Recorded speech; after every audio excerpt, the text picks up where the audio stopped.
Dear viewers, Assalamu Alaikum. May Allah's peace, mercy, blessings be upon you. Welcome to Gems from the Quran. Alhamdulillah, today we are in a new chapter, but we already spoke about this chapter in the previous and before that even in 2 episodes. And we only spoke about the virtues, the reward that Allah Almighty giving us by only reading this chapter, by only loving this chapter, what Allah Almighty will give us. And we spoke about it in 2 separate episodes before that. And today, insha'Allah ta'ala, we will enter to this chapter, the chapter of sincerity, Surah Al-Ikhlas. And as I mentioned, it is Makki Surah. It is a Makki Surah. Allah Almighty revealed it before the Hijrah, before the migration of Prophet Muhammad, peace be upon him. Quickly, I would like to refresh your information that Allah Almighty sent down this chapter because some of the non-believers and the idol worshipper came to Prophet Muhammad, peace be upon him, and they said, "Who is your Lord? Describe us your Lord. Who is your Allah? Describe your Allah." So Allah Almighty sent down these verses. So what Allah Almighty said, we will start by saying, Bismillahir Rahmanir Rahim. In the name of Allah, the most compassionate, the most merciful. And then Allah Almighty said, Qul huwallahu ahad. Say, O Muhammad, huwallahu ahad. He is Allah, the one only the one. He does not have any partner, he does not have any association, he does not have any sons or kids or family, nothing. He is Allah, the one only. And this is very serious for all of us. This is very important for all of us, that we have to know Allah, the one God that we worship, He is one without any partner. No son, no daughter, no wife, nothing. Allah subhanahu wa ta'ala, He is the one who deserves to be worshipped. So, قُلْ هُوَ اللَّهُ أَحَدٌ. قُلْ, Muhammad, say to them, Allah is one. Not only that, Allah is one means that we have to put all our efforts and our worship and everything, and we only dedicate everything to Him in order to get the acceptance from Allah Almighty. You know why Allah Almighty, He preferred to call Himself Allah? Allah, people will call it God. But literally, Allah means the one God.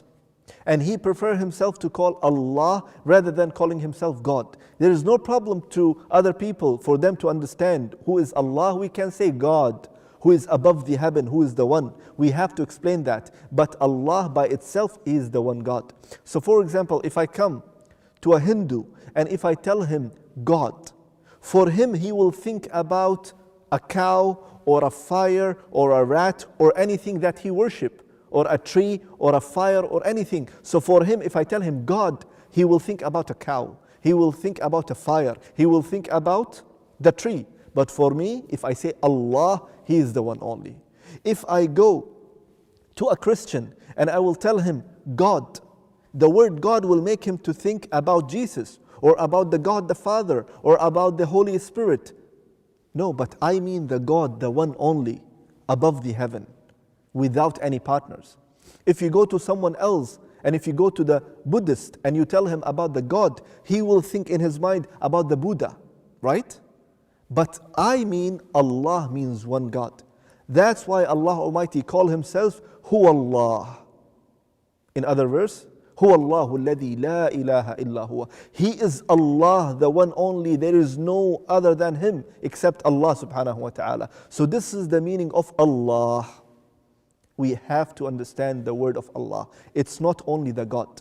Allah means the only one God who deserves to be worshipped. Imagine, this is only one verse from the Quran as I am reciting, قُلْ هُوَ اللَّهُ أَحَدٌ. Say, O Muhammad, to people and to everyone in today's time, Allah is the one. and we should worship Him. So whenever you are praying now, and whenever you are reading the Quran, next time when you say قُلْ هُوَ اللَّهُ أَحَدٌ, you should understand that He is Allah subhanahu wa ta'ala above the heaven, and He is the one who deserves to be worshipped. We will continue insha'Allah ta'ala after the break with the upcoming verses, so stay with us insha'Allah ta'ala.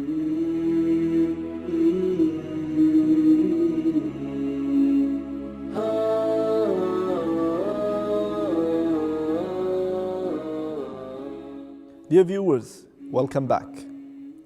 So, we explained before the break about قُلْ هُوَ اللَّهُ أَحَدٌ. Say He is Allah, the one only. And then Allah Almighty said about Himself, Allahu Samad. Allah, the Eternal. And Samad has lots of other meaning, but in English, only the one word can fit. So the translator, he put eternal, right? But Samad means الذي يصمد إليه كل شيء إليه كل شيء, means that everything is depending on Him. He is the dependent. He is not independent. He is completely, everything is depending on Him. He is independent. He is independent, Allah Almighty. And nothing can take any action back and forward except by His permission. This is what as-Samad means. That the word coming also from Samud, the one who is standing without any need, the one who is standing without any rest.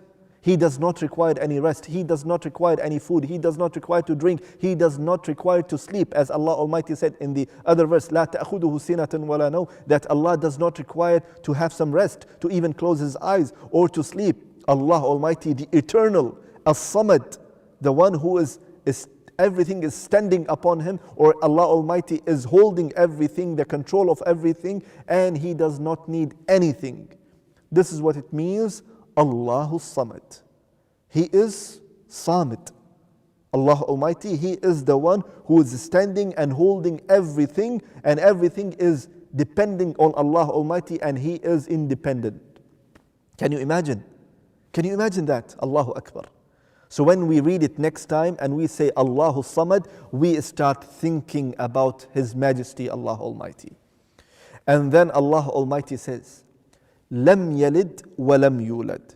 He neither begets nor He is born. So He didn't come from anything, because anything, if it's born, it means it will end one day. So Allah, there is no beginning of Allah, there is no ending of Allah.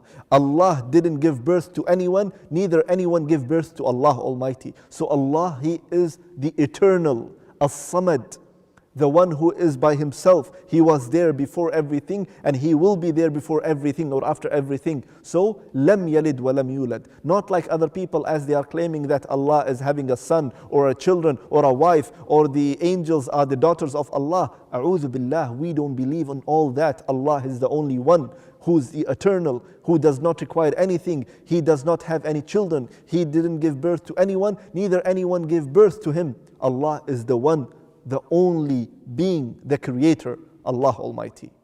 And then what? Allah Almighty said, وَلَمْ يَكُنْ لَهُ كُفُوًا أَحَدٌ.